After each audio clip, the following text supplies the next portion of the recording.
Good morning, good afternoon, good evening.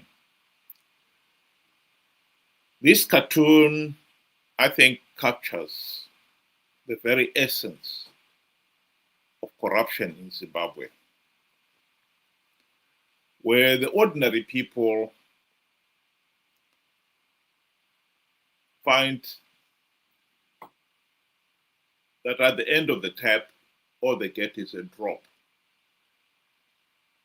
Meanwhile, most of the water or the benefits of the nation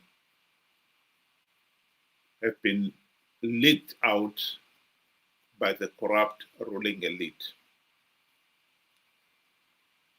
I think this cartoon in itself, many people would relate to it.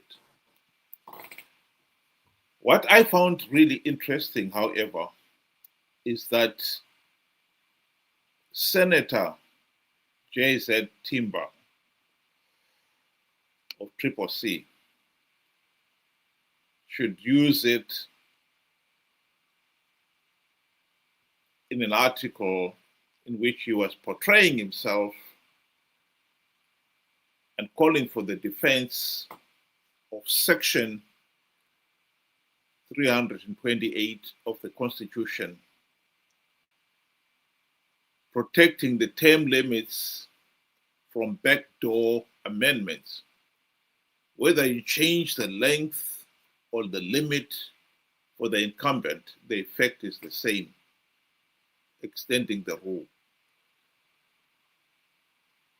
And he was calling that people must have a say through a referendum. He was trying to portray himself as a defender of the Constitution. I found the sheer hypocrisy of Senator Timba annoying, to say the very least. Why do I say that? Well, the people of Zimbabwe should never forget that we are in this mess because MDC, Triple C leaders have sold out this last 25 years. Senator Timba was in the GNU, was a senior member of the MDC T at the time, T standing for Tsvangirai. The primary purpose of the GNU was to implement the democratic reforms. Some people have been slow in catching up on that one. That doesn't change the fact. The fact still remains. That was the primary purpose of the GNU. And yet at the end of it, they failed to implement even one token reform. Not one. Why? Because Robert Mugabe bribed them with the trappings of high office. The corruption that he's talking about here. And they forgot about the reforms. Mugabe gave them the E-class Mercedes-Benz for all the deputy ministers, the two deputy prime ministers, and Prime Minister Morgan Tsvangirai himself. Plus the generous salaries and allowances. And for Morgan Tsvangirai, the $4 million house in Highlands. And in return, the MDC leaders forgot about the reforms. I find it hypocritical then that the same individual who failed to implement the democratic reforms when they had the golden chance to do so because of corruption, is now want to pretend that he is squeaky clean. He's fighting against corruption. And at the present moment is fighting against the corrupting of the Constitution to allow Mnangagwa to extend his stay in power beyond 2028.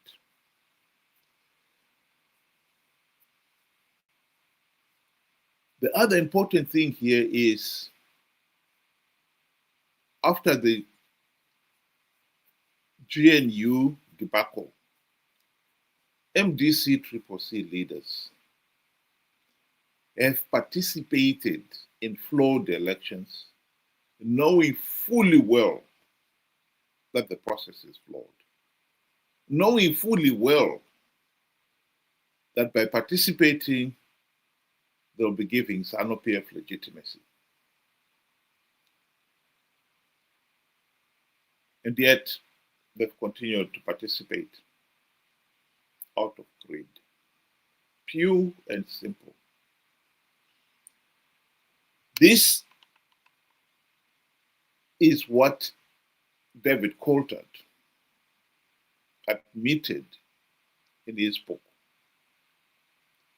I've used this quotation several times because it is true and it is relevant.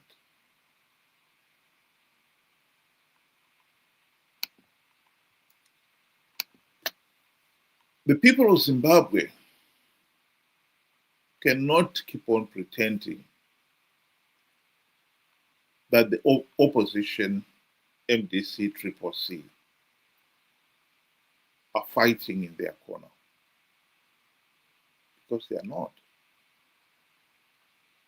They failed to implement any even one token reform when they did the opportunity to do so, and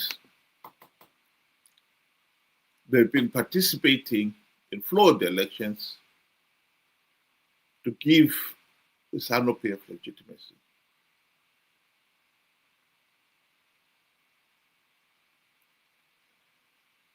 In 2023, Nelson Chamisa was telling people he was going to win those elections because he had plugged vote rigging loopholes. And the same JZ Timba and his fellow CCC leaders campaigned for elections in those elections, 2023, on the basis of the same lie.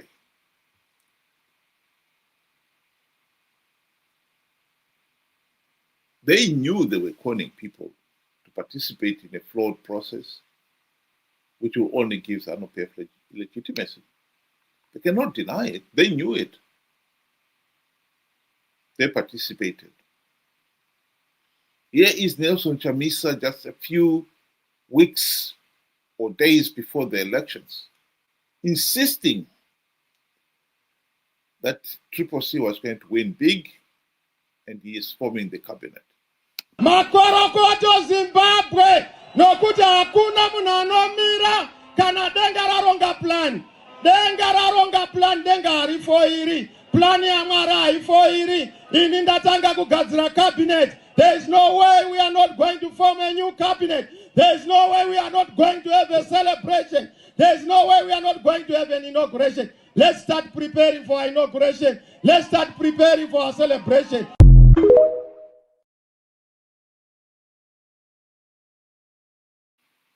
The truth be told, he was lying. That was a blatant lie. He had not plugged any vote rigging loopholes, and he knew that by participating, he was giving Zanu PF legitimacy.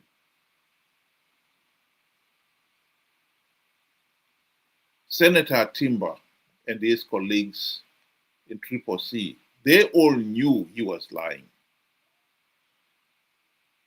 Here is the one of the few cases when somebody took Chamisa to task for lying. Ende patakasangana na Trump akatibvunza naye akomana mari yamuri kuda kuti nyika ifambe imari. Serious questions were raised about your behaviour in Washington, D.C. You did see some senior people on Capitol Hill, some Congress people, but you also claimed that you'd seen Donald Trump. You claimed you had a conversation with him in which you said he asked you how much you needed to move the country forward. You told him $15 billion, and he said to you that he would provide the money if you won the election. That was not true, was it? Sangana na Trump akatibvunza naye akomana. It was not true that you'd seen Donald Trump and that Donald Trump indicated to you that he would provide, if you won the election, but $15 billion. All those statements were said by other people, not what I said.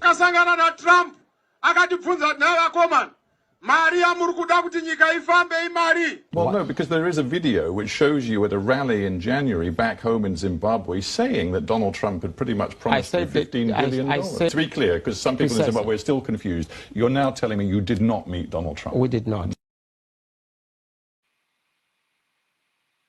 The truth of the matter is, MDC-CCC leaders have been participating in these flawed elections, knowing fully well that they are flawed, and knowing fully well that by participating, they will give Zanu PF legitimacy.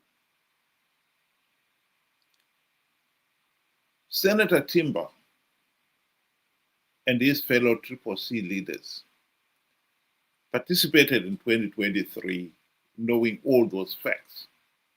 It did. Even after SADC and the AU had condemned Zimbabwe's election process in 2023 as flawed and illegal, they still went ahead and took up their gravy train seats, thus giving the regime legitimacy. Here is Margaret Longo speaking to that very issue.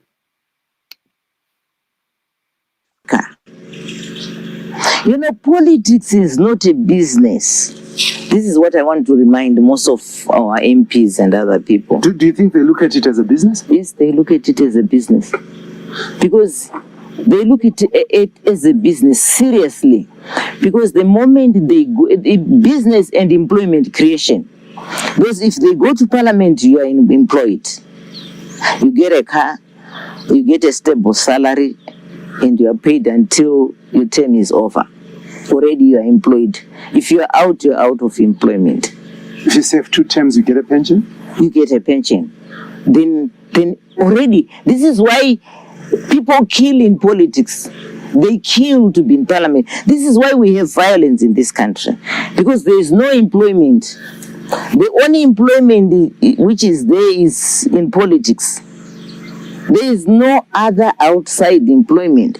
So for them, a very good example is, look at what happened to CCC, the CCC party. Have a look. When they lost, when they said they were rigged, what I expected from them, I expected all parliamentarians to say, we are not going to go to participate in a rigged system. And we are not going to sit in a rigged parliament. Because the elections have been rigged. So all of us were not going to parliament.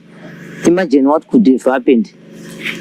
We could have gone into new elections. There's no way Zanu PF was going to roll alone. You think so? Yes. Do they care? Caring or not caring, the public would have forced them, because the majority of the people would want representation in parliament. But they went anyway? But they went. They realized that, you know, you heard them complain, I used my own money to be in parliament. But what about me who have voted for you? I used my own money. So the idea is to recover. Is it a business where you want to recover your losses? Is it a business?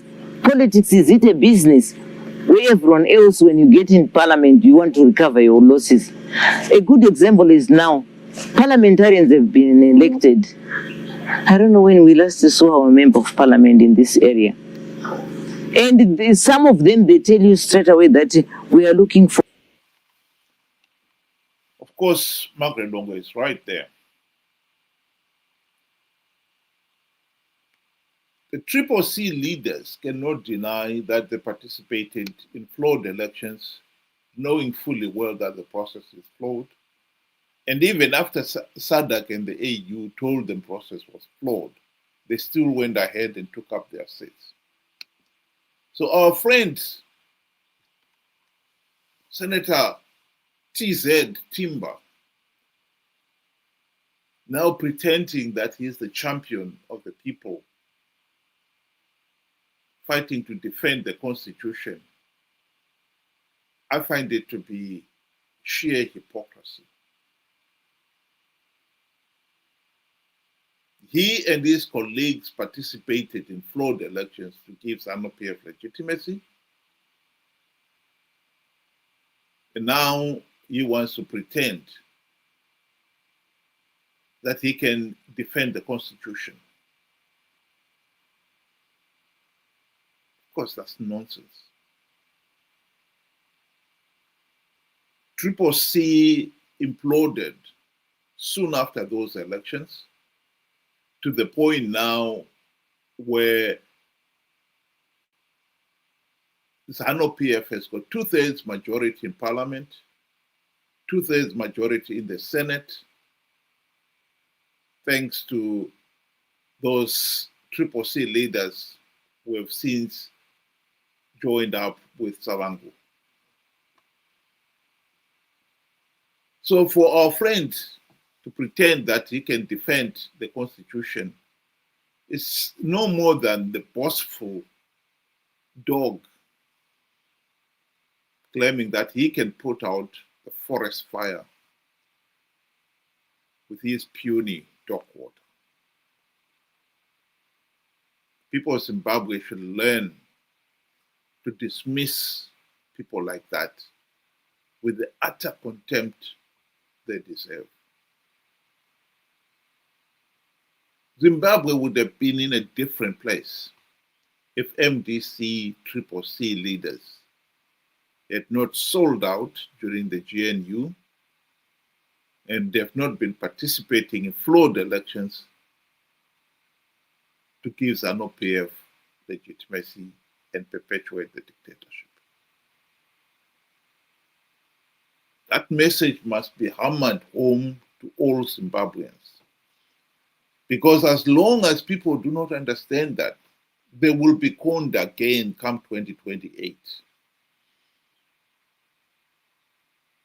They will participate in flawed elections to give Zanu PF legitimacy and perpetuate the dictatorship and perpetuate the nation's suffering. Think about it. Thank you very much. Have a good afternoon.